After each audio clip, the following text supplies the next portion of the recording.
Sharp news में आपका स्वागत है। देखिए आज की टॉप हेडलाइन। महाराष्ट्र और छत्तीसगढ़ के बाद अब दिल्ली में भी शराब की होम डिलीवरी की जा सकेगी। दिल्ली के मुख्यमंत्री अरविंद केजरीवाल ने मंगलवार को ये फैसला लिया।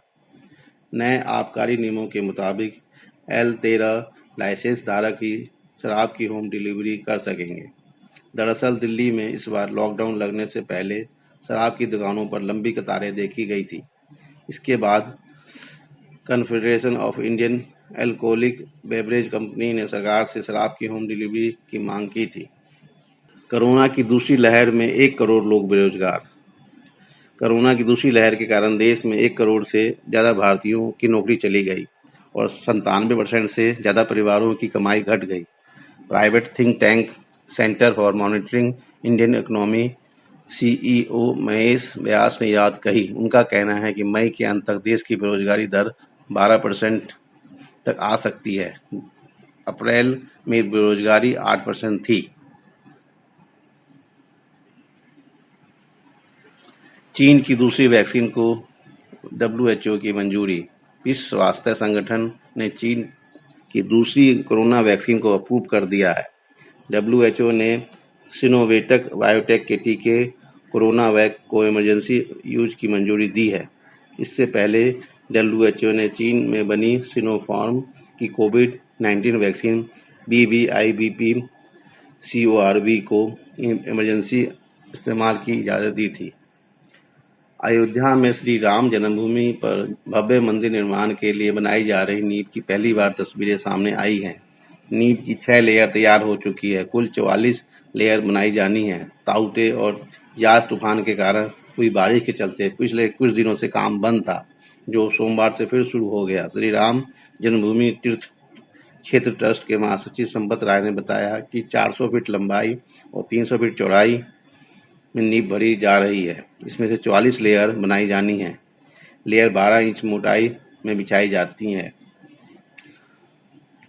रोलर चलने पर यह 2 इंच दबकर 10 इंच रह जाती है।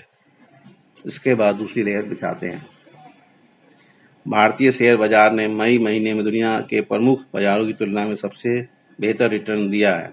नेशनल स्टॉक एक्सचेंज यानी निफ्टी ने सोमवार को 15,606 के आंकड़े को छुआ, जो अब तक का इसका सर्वोच्च स्तर है। हालांकि बंद होते समय यह 15,582 के लेवल बंद हुआ। इसी के साथ भारतीय बाजार का पूरा मार्केट कैप भी 223 लाख करोड़ रुपए के करीब पहुंच गया। पश्चिम बंगाल में एक बार फिर दल बदल की राजनीति ने जोर पकड़ा। बंगाल में अभी संपन्न हुए चुनावों के नतीजे आने के बाद दल बदलने की अटकलें फिर से चालू हो गई है। चुनाव के पहले लगभग 50 TMC के नेताओं ने बीजेपी की सदस्यता ग्रहण कर ली थी।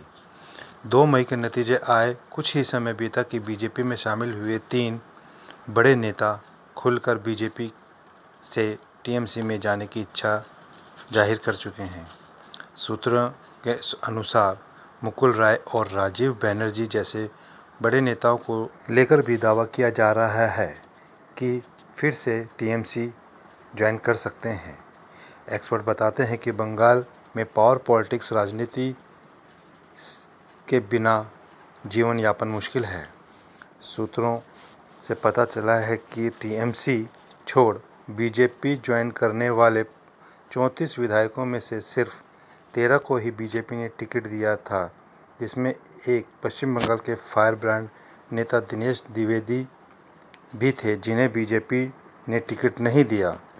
यह भी हो सकता है कि जिन नेताओं को बीजेपी ने टिकट नहीं दिया वे अपने घर वापसी की सोच रहे हों। के मुख्यमंत्री कैप्टन अमरिंदर सिंह के खिलाफ पार्टी में उठापटक को लेकर दिल्ली में मंथन चल रहा है। मंगलवार को नवजोत सिंह सिद्धू भी पहुंचे, जिनकी 3 सदस्यीय कमेटी के सामने करीब 2 घंटे तक बैठक चली।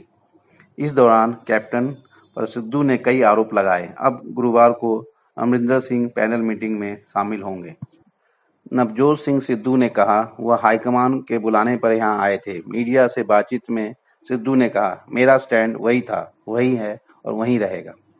लोगों की लोकतांत्रिक शक्ति जो टैक्स के रूप में सरकार के पास जा रही है, उसे लोगों के पास लौटाना चाहिए। प्रत्येक नागरिक को विकास पथ का शेयर होल्डर बनना चाहिए।